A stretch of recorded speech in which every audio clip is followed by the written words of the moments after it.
GameTV presenta El turista del espacio, con Alex Ribeiro. Bienvenidos al último programa de esta segunda temporada del Turista del Espacio, donde, de nuevo, como hemos venido haciendo en toda esta temporada y en la primera, aprovechamos la excusa de esta agencia que nos hemos imaginado de Space Tours para hablar del sistema solar, para hablar de diferentes lugares que podemos visitar. Y hemos hablado de los planetas, hemos hablado del cinturón de asteroides, de diferentes regiones del sistema solar, hemos hablado incluso de cometas, porque en el programa anterior hablábamos del cometa Halley y lo repasábamos en mucha profundidad, con mucho detalle, y para el que no vamos a necesitar utilizar la nave de la imaginación que mencionaba Carl Sagan en Cosmos, que es simplemente imaginar que podemos viajar en una nave que sea más rápida que lo que tenemos hoy en día, porque según para qué lugares, por ejemplo para visitar Urano, Neptuno, el cinturón de Kuiper o especialmente la nube de Oort, sobre todo en una misión tripulada, estamos hablando de lugares demasiado lejanos y no tendría mucho sentido. No es lo mismo mandar una nave que tarde 15 años en llegar a un destino, por ejemplo, que una nave que lleve seres humanos a bordo. Un viaje de ida y vuelta de 30 años no es especialmente práctico y es la última ocasión en la que no vamos a necesitar la nave de la imaginación, porque para lo que nos espera más allá de esta segunda temporada la vamos a necesitar, y la vamos a necesitar mucho, porque ya digo, del sistema solar nos queda un lugar por visitar. Hay muchos objetos que podríamos mencionar, pero al final entran en la clasificación de lo que ya hemos cubierto hasta ahora.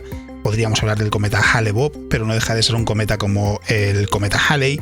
Podríamos hablar de asteroides, pero ya lo hemos hecho al hablar del cinturón de asteroides, y eso quiere decir que después de este programa nos tocará mirar a nuevos horizontes en el turista del espacio, pero de eso hablaré cuando lleguemos al final del programa, porque tenemos todavía uno más por delante y, como siempre, Norma está aquí para acompañarnos en este viaje. Norma, ¿qué estás haciendo? Hola, Alex. Desde que mencionaste a dónde íbamos de viaje turístico, me he estado preparando lo mejor que puedo. Crema de protección solar, una pamela, gafas de sol. Creo que lo llevo todo. Ya sabes que es mejor ser precavido y no quemarse.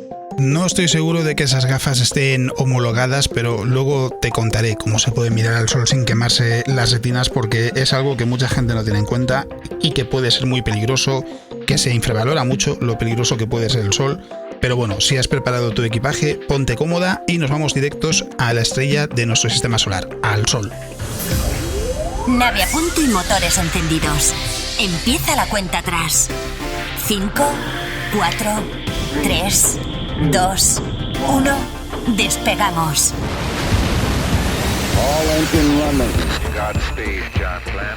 All right, lift off and the clock is started. Y lo que vamos a hacer en esta ocasión es, primero, hacer un poco de historia, porque ya sabemos, es probable que lo hayamos escuchado, que el Sol y el sistema solar tienen 4.500 millones de años. A lo mejor lo que no hemos escuchado es cómo se formó el Sol y cómo se formó el sistema solar, cómo nació todo lo que podemos encontrar a nuestro alrededor. La formación de una estrella comienza en el interior de una región, de una nube de gas y polvo que se llama una región de formación de estrellas, en el interior de una nube molecular, donde lo que sucede es que en un momento dado algo, la interacción gravitacional con algún objeto cercano, un fenómeno, lo que sea, algo provoca que una parte del material de esa nube de gas y polvo colapse y comience a atraer el material que hay a su alrededor, alcanzando una acumulación cada vez mayor. ¿Qué pasa si estamos en una zona donde haya suficiente material en su entorno? Puede llegar el punto en el que la masa acumulada es tan grande que se puede desencadenar la fusión de hidrógeno y convertirlo en helio. De hecho, esas nubes moleculares están compuestas principalmente por hidrógeno y helio, y no solo nació el Sol en aquella nube de la que surgió nuestra estrella, también lo hicieron muchos otros astros. La forma de determinar que tiene 4.500 millones de años, aproximadamente en realidad es 4.567 millones de años, es a través del estudio del material más viejo que se puede encontrar en el sistema solar, y la cifra que se obtiene es esa. ¿Cómo se formó el sistema solar? Después de que se formase el Sol, o en realidad cuando el Sol se estaba terminando de formar, tenía a su alrededor un disco de material, el disco protoplanetario es como se le denomina, que estaba formado por gas y polvo, y en ese disco, que giraba alrededor del ecuador del Sol, comenzaron a formarse en diferentes lugares del disco los objetos que hoy podemos encontrar, los planetas rocosos, los gigantes gaseosos, asteroides, cometas y fragmentos que directamente nunca llegaron a tener la oportunidad de incorporarse a objetos más grandes como puede ser los planetas. Esto lo que quiere decir es que el sistema solar se formó a la vez que el Sol, un poquito más tarde si queremos ser muy quisquillosos, y que por tanto los planetas del sistema solar tienen todos la misma edad, todos se formaron hace algo más de 4.500 millones de años o algo menos según la estimación que consultemos, pero vamos, generalmente se dice que 4.500 millones de años, todos tienen la misma edad, igual que todos los objetos que podemos encontrar en el sistema solar, es decir, el cometa Halley, por ejemplo, tiene 4.500 millones de años, la Tierra tiene 4.500 millones de años, al igual que Marte, Júpiter, etc. Y por supuesto, desde esas primeras etapas, el sistema solar ha evolucionado mucho. Se han formado satélites alrededor de los gigantes gaseosos, la Tierra tiene un satélite a su alrededor que se formó poco después, la Luna, como resultado de una gran colisión de nuestro planeta con un objeto de un tamaño similar a Marte. Pero de todas estas cosas ya hemos ido hablando en los programas que hemos dedicado a cada uno de esos objetos. Ahora estamos con el Sol y podemos decir que el Sol está en una etapa muy estable de su vida, pero no siempre será así. Me cuesta imaginar que algo haya estado encendido 4.500 millones de años. Si al móvil le cuesta aguantar un día.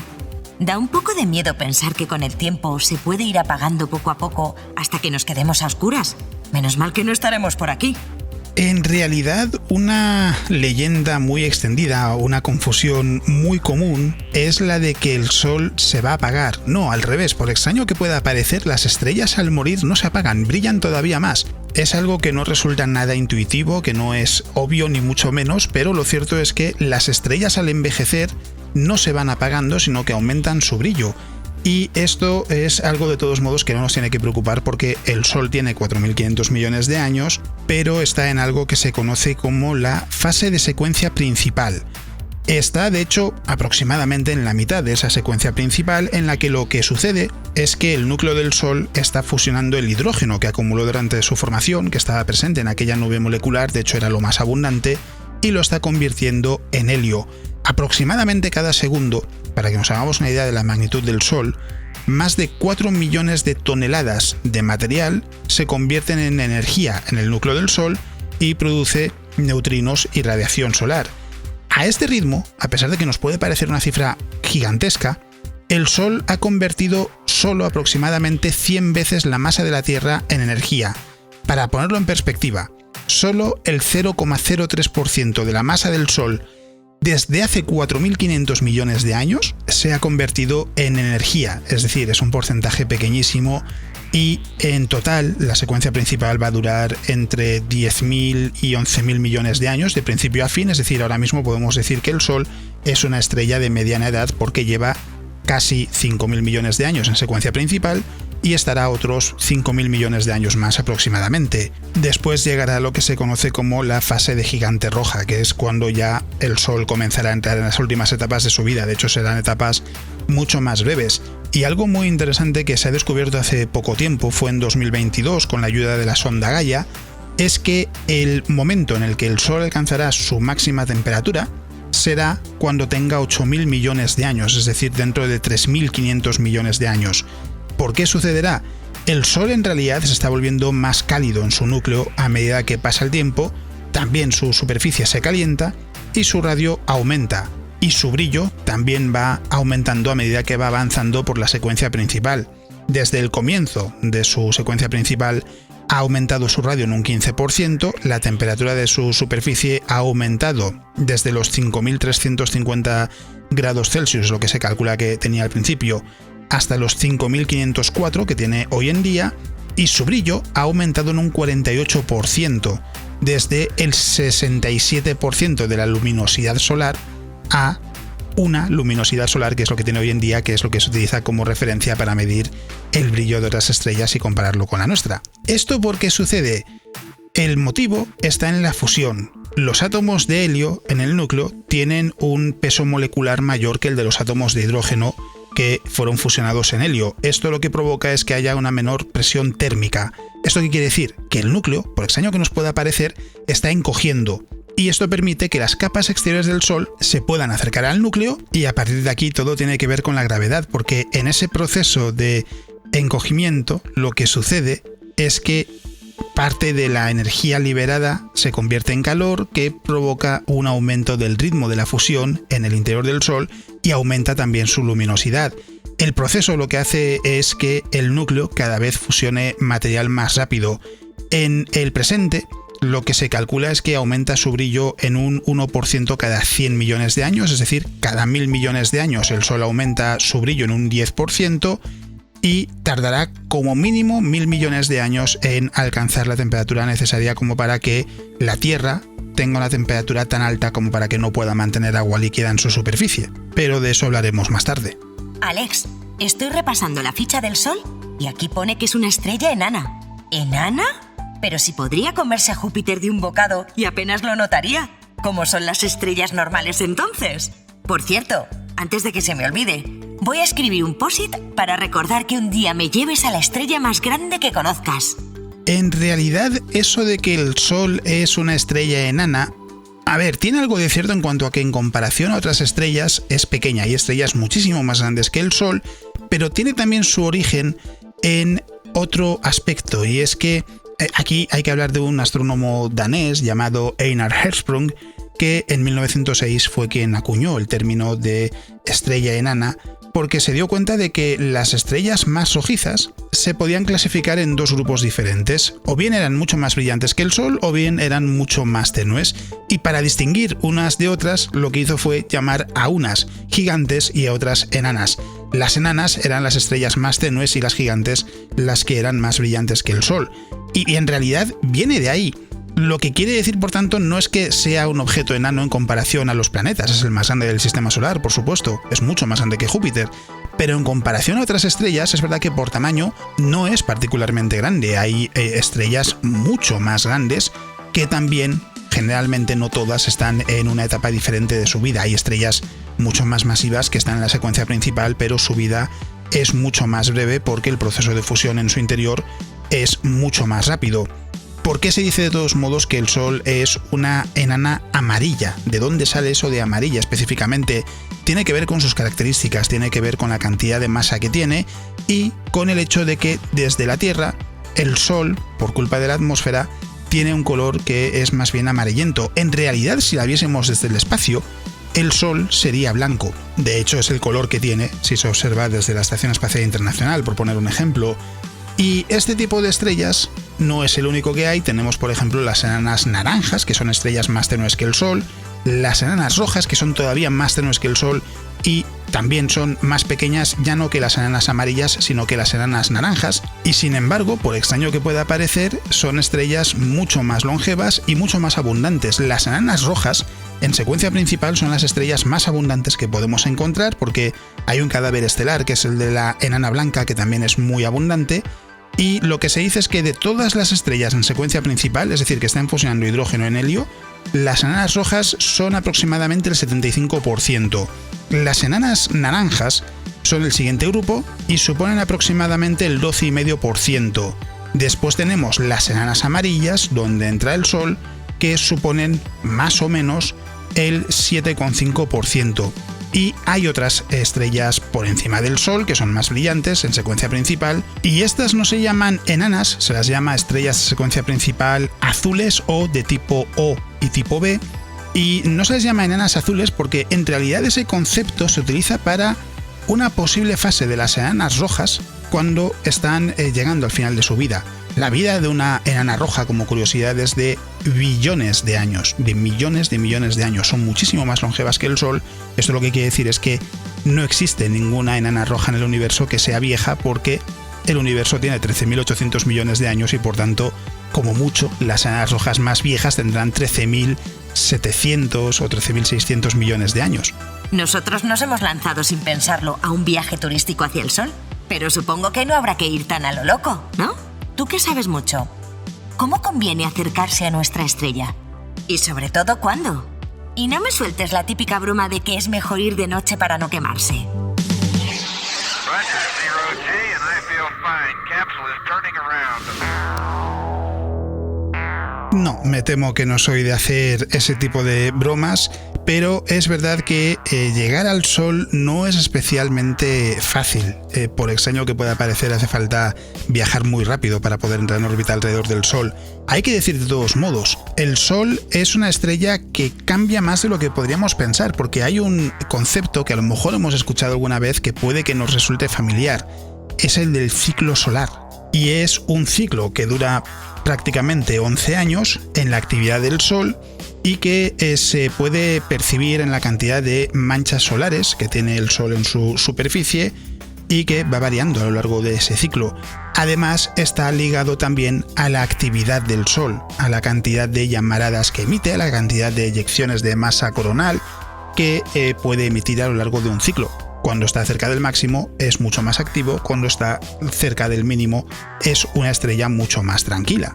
A esto hay que añadirle que las manchas solares son regiones en la superficie del Sol que son más oscuras que su entorno porque tienen una temperatura más baja producto de la concentración de magnetismo en la zona, que lo que hace es que no se pueda llevar a cabo la convección en ese lugar en particular. Por eso nos encontramos con las manchas solares y cuando el Sol es más activo hay una mayor cantidad de manchas solares en su superficie. Y es algo que está muy bien estudiado porque el ciclo solar se ha observado desde hace siglos, se ha estudiado desde el siglo XIX básicamente, así que está muy bien entendido a día de hoy y aún así siempre hay cosas que hasta ahora pues no se habían observado o que todavía no estaban completamente definidas, es decir, se sigue ganando conocimiento sobre el Sol, pero como curiosidad se puede contar que durante el máximo solar en cada ciclo del Sol el campo magnético cambia su orientación y tiene lugar justo en ese momento cuando llega al máximo. Eso quiere decir que cada 2 ciclos solares el campo magnético del Sol vuelve a su estado original. ¿Qué define el principio y el final de cada ciclo? Pues en realidad las manchas solares. El máximo solar es cuando hay una mayor cantidad de manchas solares, el mínimo solar es cuando hay una menor cantidad de manchas solares y se pasa de un ciclo a otro durante el mínimo solar. Lo que está claro es que aquí nunca vamos a tener problemas de mal tiempo para echar unas fotos. Eso sí, si en la superficie tenemos más de 5.000 grados, hay que poner algo de espacio con la estrella. Alex, ¿a qué distancia crees que podría situarse una nave? Lo cierto es que hay que observar el Sol desde mucha distancia. Tanto es así que hay una sonda que está observando el Sol, que es la sonda solar Parker, que en 2025 llegará a su mínima distancia respecto al Sol y viajará hasta acercarse a 6,9 millones de kilómetros de nuestra estrella, es decir, se va a quedar lejos. ¿Eso qué quiere decir? Que nos vamos a tener que quedar a una distancia más que prudencial, pero teniendo en cuenta que el diámetro del Sol es de 1.390.000 kilómetros, tampoco vamos a tener mucho problema porque lo veamos desde millones de kilómetros de distancia. Además, no podemos olvidarnos de las llamaradas y las eyecciones de masa coronal. ¿Qué son estos dos fenómenos? En realidad, tanto las llamaradas solares como las eyecciones de masa coronal son la manifestación de la pérdida de estabilidad del campo magnético del Sol, que es lo que da forma a la corona, es la región más exterior del Sol, y lo que sucede es que en ocasiones, de repente, el Sol emite una gran llamarada, que es una enorme emisión de energía, principalmente en el espectro ultravioleta y rayos X, y a veces esa emisión de energía va acompañada de una eyección de masa coronal. ¿Qué es una eyección de masa coronal? El nombre quizás ya nos dé una pista. Es literalmente una eyección de parte del campo magnético del Sol y de plasma procedente de la corona del Sol. Otra forma de verlo, si lo preferimos, es que las llamaradas solares son erupciones muy intensas localizadas en la atmósfera del Sol, solo que en vez de expulsar lava, como en una erupción volcánica, lo que se expulsa es radiación electromagnética. Y estas llamaradas ocurren en regiones activas. ¿Qué son las regiones activas? Son regiones donde el campo magnético del Sol es muy fuerte y muy complejo y generalmente aparecen allá donde hay manchas solares. Lo que se cree es que esas llamaradas suceden cuando la energía magnética almacenada en la atmósfera del Sol acelera las partículas cargadas en el plasma a su alrededor y eso es lo que provoca la emisión de esa radiación electromagnética, que de todos modos no es peligrosa cuando llega a la Tierra porque las capas altas de la atmósfera, específicamente la ionosfera, la absorben y no llega a la superficie. Y por su parte, las eyecciones de masa coronal son grandes eyecciones de campo magnético del Sol y plasma que lo acompañan y que generalmente son también parte de las llamaradas solares, es decir, se suelen producir cuando se produce una llamarada solar, y estas eyecciones son capaces de chocar con el campo magnético de la Tierra. Provocan lo que se conoce como tormentas geomagnéticas y pueden tener diferentes efectos. Uno de ellos es muy popular, muy conocido, pero también hay otro menos conocido, que es el de, por ejemplo, dañar las redes eléctricas. La tormenta geomagnética más grande registrada procedente de una eyección de masa coronal fue la tormenta solar de 1859, que se conoce como el evento Carrington, es el nombre que tiene popularmente, y que lo que provocó en aquella época, cuando las redes eléctricas, la instalación eléctrica todavía estaba en una primera fase, era algo muy nuevo, fue sobrecargar los telégrafos de diferentes lugares de Estados Unidos, e incluso dio lugar a algunos incendios en el tendido eléctrico, y algunos operadores de telégrafos sufrieron descargas. De todos modos, esto fue una tormenta extrema, un fenómeno extremo, pero ya digo, tienen otras consecuencias también. Este tema de las llamaradas me ha asustado un poco. Son terroríficas. ¿Pueden tener otros efectos en la Tierra además de quemar telégrafos? Además de provocar cosas como el evento Carrington, las eyecciones de masa coronal nos pueden dejar un fenómeno que es espectacular y que a veces se puede ver muy lejos de los lugares habituales. ¿En serio? No me lo puedo imaginar. ¿A qué te refieres? Esas eyecciones son las que pueden provocar auroras boreales, esas que te gustan tanto. ¡Ah! ¿Qué son las auroras boreales? En realidad hay que decir que se las llama auroras polares, porque tenemos las auroras boreales, que son las que suceden en el hemisferio norte, y las auroras australes, que son las que suceden en el hemisferio sur. Se las conoce también como las luces polares, y son un fenómeno natural que generalmente se observa en las regiones de latitudes más altas, en torno al Ártico, en torno a la Antártida, y son un espectáculo de colores, generalmente verde, que aparece en el firmamento como cortinas, rayas, en forma incluso a veces de espiral, y que pueden cubrir, según nos encontremos, todo el firmamento.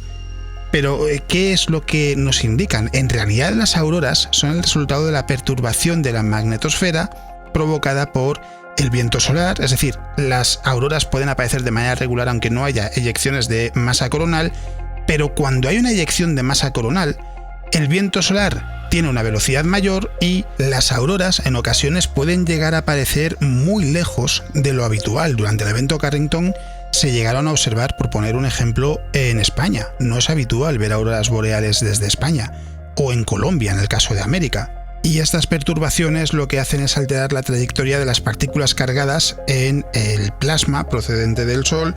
Esas partículas en el plasma son principalmente electrones, protones, que se precipitan contra las capas altas de la atmósfera de nuestro planeta y provocan ionización. Y también se dice, por extraño que pueda parecer, excitación de los componentes de la atmósfera. Es decir, lo que sucede es que estos protones, electrones, chocan con los átomos que hay en la atmósfera y los excitan. ¿Qué desencadena la excitación de una partícula? Hace que emita luz, y su color y su aspecto dependerá de diferentes factores. De hecho, la forma de la aurora dependerá, entre otras cosas, de la aceleración que sufran esas partículas.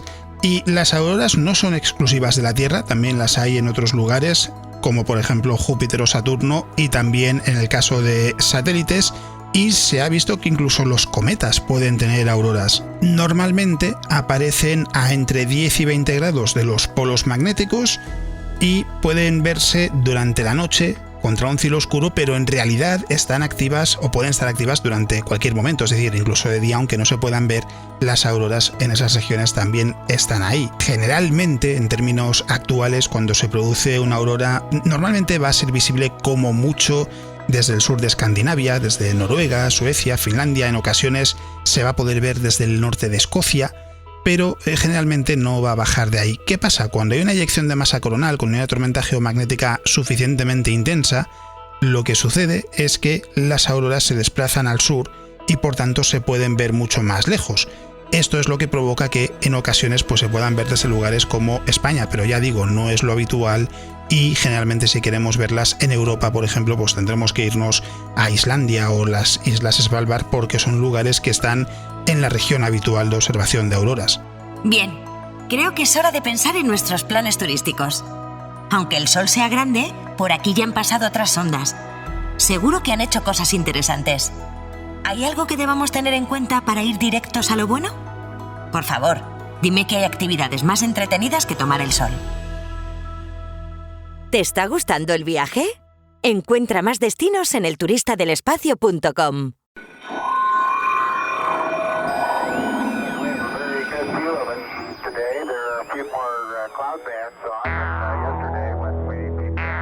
Ya sabes que siempre hablamos de lugares en los que hay mucho que comentar, en los que hay muchas cosas que conocer, pero aquí lo que podemos hacer es hablar de qué han descubierto las sondas que se han utilizado para observar el Sol, o más concretamente, un buen punto de partida es la sonda Solar Parker. Específicamente porque se lanzó en 2018, es una sonda de la NASA, con el objetivo de observar la corona del Sol. La corona es la región más exterior de la atmósfera del Sol, está formada por plasma y se encuentra por encima de la cromosfera y se extiende a lo largo de millones de kilómetros en el espacio. Se puede ver durante un eclipse solar. Si hemos visto alguna vez una imagen de un eclipse solar total, podemos ver que hay un brillo alrededor del Sol eclipsado. Eso es la corona. Y es de ahí de donde proceden esas eyecciones de masa coronal. De hecho, de ahí viene su nombre. Y la sonda Solar Parker y otras misiones similares resultan muy interesantes porque naturalmente es posible observar el Sol con observatorios terrestres, con satélites que están en el entorno de la Tierra a 1,5 millones de kilómetros, en un punto que se llama el punto L1 de Lagrange, donde es posible mantenerse a la misma distancia de la Tierra, en la misma órbita, y se puede estudiar el Sol con mucho detalle, pero naves como la sonda Solar Parker lo que hacen es acercarse mucho al Sol y se puede llegar incluso a estudiar, en este caso lo que se intenta es la corona con mucho detalle. Ya decía antes, va a llegar a pasar a poco menos de 7 millones de kilómetros en 2025 y en ese momento viajará a una velocidad de 690.000 kilómetros por hora. El objetivo de esta misión es seguir el flujo de energía que hace que se caliente la corona solar y que acelere el viento solar.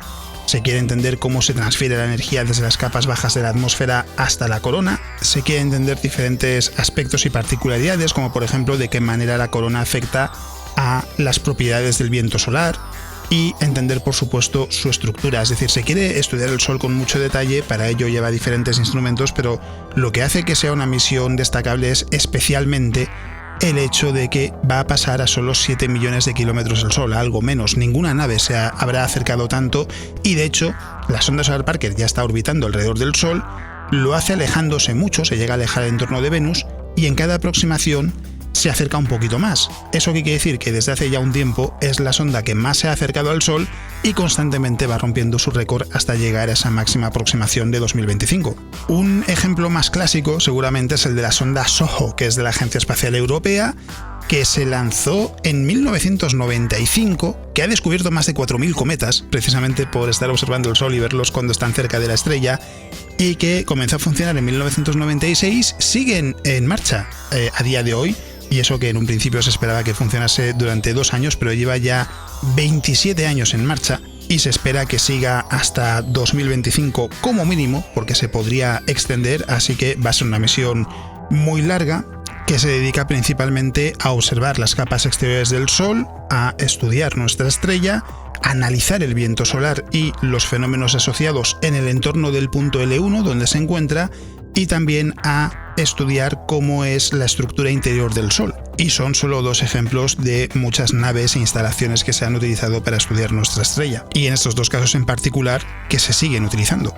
Con todo lo que me has contado, el Sol ya es mi estrella favorita, aunque existan otras más grandes. Pero estoy pensando en una cosa que me dijiste al principio, que en el futuro se convertirá en gigante roja y terminará su vida. He leído que se expandirá mucho y eso acabará destruyendo la Tierra. ¿Es verdad?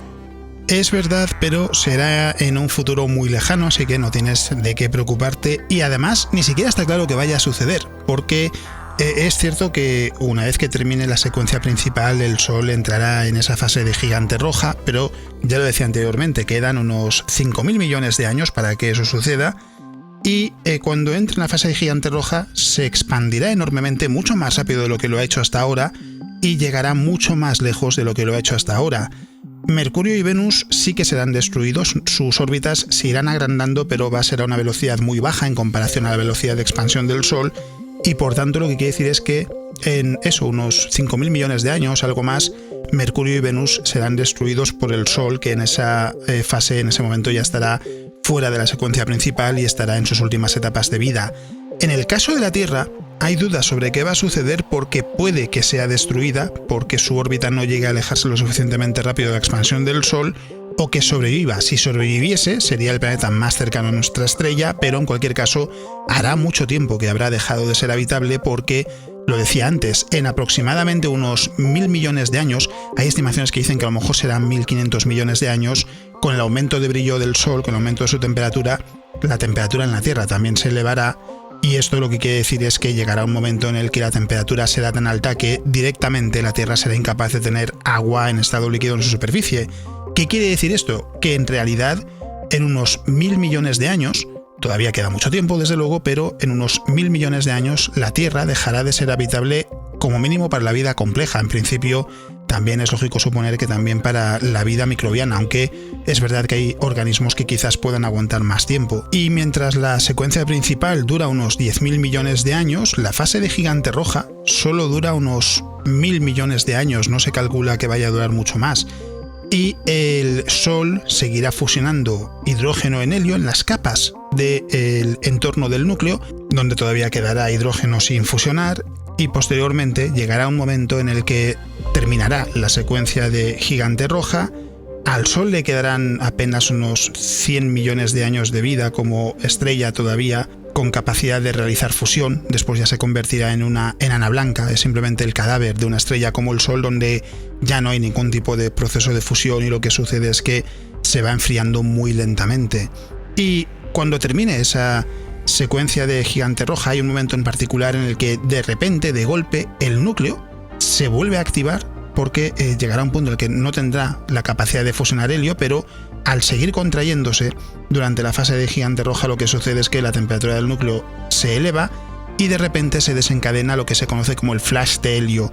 El 6% del núcleo del Sol en ese momento, y aproximadamente el 40% de la masa de la estrella, se convertirá en carbono en apenas unos minutos, y sin embargo, por extraño que pueda parecer, desde el exterior nadie se daría cuenta de lo que ha sucedido, y a partir de ahí ya el Sol comenzará a encoger, tendrá aún así un tamaño unas 10 veces superior a lo que tiene hoy en día, y será 50 veces más brillante de lo que lo es hoy en día, a pesar de que su temperatura sí que será algo más baja. Durante un tiempo el Sol fusionará helio en su interior, lo convertirá en carbono, y cuando se agote llega de nuevo una nueva fase, que es la de la rama de asintótica gigante.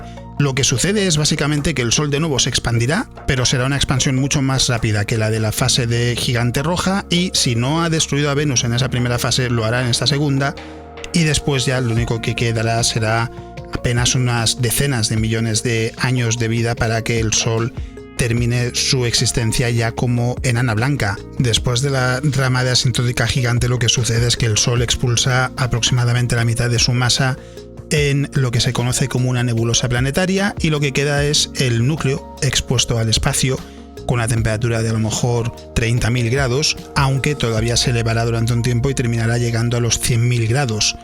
Tendrá ese núcleo expuesto en la mitad de la masa del Sol aproximadamente. Eso es lo que se conoce como una enana blanca, que a lo largo de billones de años, millones de años, se irá enfriando hasta convertirse en un objeto que es hipotético, que es una enana negra, que es simplemente el cadáver de una estrella que ya no tiene ningún tipo de energía y que no existe, porque incluso las enanas blancas más viejas todavía están muy lejos de enfriarse por completo.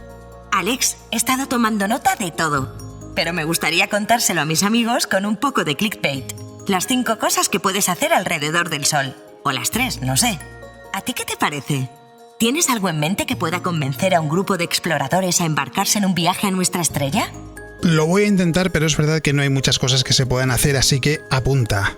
¿Qué cosas podemos hacer en el entorno del Sol? No demasiadas. Una, por ejemplo, es en una estación que haya sido preparada para ello, observar qué sucede en la corona, observar qué sucede con el campo magnético, observar las eyecciones de masa coronal, pero ya digo, es algo difícil porque habría que saber dónde se van a producir, etcétera. En cualquier caso, esa podría ser una cosa. Otra es simplemente, en lugar de viajar hacia el entorno del Sol, visitar los diferentes lugares donde podemos encontrar auroras, y así sabemos que lo que estamos viendo es consecuencia directa de la actividad del Sol. También podemos, por ejemplo, observar las manchas solares, y hay que decir, que no lo hemos comentado todavía, que la observación del Sol a simple vista es muy peligrosa. Observar el Sol durante incluso unos segundos a simple vista puede provocarnos daños permanentes, y es algo que hay que tomarse muy en serio. Incluso solo unos segundos de observación pueden ser suficientes para sufrir daños permanentes. Eso, lógicamente, también se aplica si nos encontramos en el espacio. Mirar al Sol directamente sin ningún tipo de protección es una locura, así que siempre habrá que utilizar el equipo apropiado. Y estamos hablando de daños que en ocasiones sí son temporales, pero también pueden llevar a daños permanentes, así que por eso siempre se habla cuando hay un eclipse de que es necesario tomar todas las medidas adecuadas para saber que podemos observar ese eclipse sin miedo a sufrir daños. De ahí el énfasis en utilizar unas gafas de eclipse debidamente homologadas. Esa es otra actividad que podríamos hacer en una nave, utilizar nuestra nave para ir, por ejemplo, a el entorno de Mercurio y observar un eclipse del Sol por culpa de Mercurio. Habría que ver a qué distancia habría que colocarse. Y ver luego lo mismo pero con Venus, es decir, buscar a qué distancia nos tenemos que colocar con cada planeta para poder ver un eclipse sin tener que esperar a que se produzca un eclipse que sea observable desde la superficie de ese planeta. A esto le hay que añadir, lógicamente, no podemos observar eclipses del Sol en la superficie de Mercurio. Alex, no imaginaba que un viaje a una estrella podría ser espectacular. Space Tours no defrauda nunca.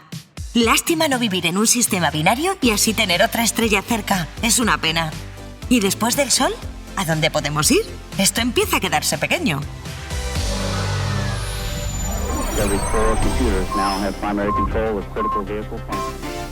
Pues solo nos queda un lugar al que mirar después de haber estado hablando del sistema solar durante estas 2 temporadas. Ya podemos decir que se nos ha quedado pequeño y tenemos toda una galaxia que explorar, así que ¿a dónde iremos en la tercera temporada del Turista del Espacio? Suponiendo que vosotros queráis estar aquí, por supuesto. Iremos más allá del sistema solar, dejaremos atrás la nube de Oort y pasaremos a hablar de otros lugares de la Vía Láctea. Hablaremos de sitios como el sistema de Alpha Centauri, el sistema de Trappist-1, de mundos que se han descubierto y que se están estudiando, como los mundos que componen el sistema de Trappist-1, de gigantes gaseosos muy cercanos a sus estrellas, como los Júpiteres calientes, de planetas parecidos a la Tierra, planetas rocosos aunque no se sabe si habitables o no. Hay muchos lugares que visitar y que podemos mencionar, como por ejemplo Sagitario A estrella, que es el agujero negro supermasivo que está en el centro de la Vía Láctea. Todo orbita en torno a Sagitario A estrella, incluyendo el Sol y el sistema solar. El Sol tarda unos 250 millones de años en completar una vuelta alrededor del centro de la Vía Láctea, que es donde se encuentra este objeto, Sagitario A estrella, que por cierto tiene más de 4 millones de veces la masa del Sol. Y esto lo que quiere decir es que en lugar de aparcar nuestra nave de la imaginación, la tendremos que utilizar para viajar a lugares mucho más lejanos, lugares que en muchos aspectos todavía están firmemente anclados en la imaginación porque todavía se está recogiendo información sobre ellos, pero que en los próximos años van a cambiar también la visión que tenemos del sistema solar, de la Vía Láctea, de la Tierra y de todo lo que podemos encontrar aquí. Son años muy interesantes porque se está empezando a estudiar exoplanetas, se está empezando a ver si tienen atmósferas, si son como la de la Tierra, si son diferentes, y de todo eso, aprovechando toda esa información, vamos a poder hablar aquí en el Turista del Espacio. Pero como digo, eso será en una ocasión diferente porque con este programa damos el punto y final de la segunda temporada del Turista del Espacio, pero si lo deseáis, aquí estaremos Norma y yo en la tercera temporada. ¡Hasta pronto!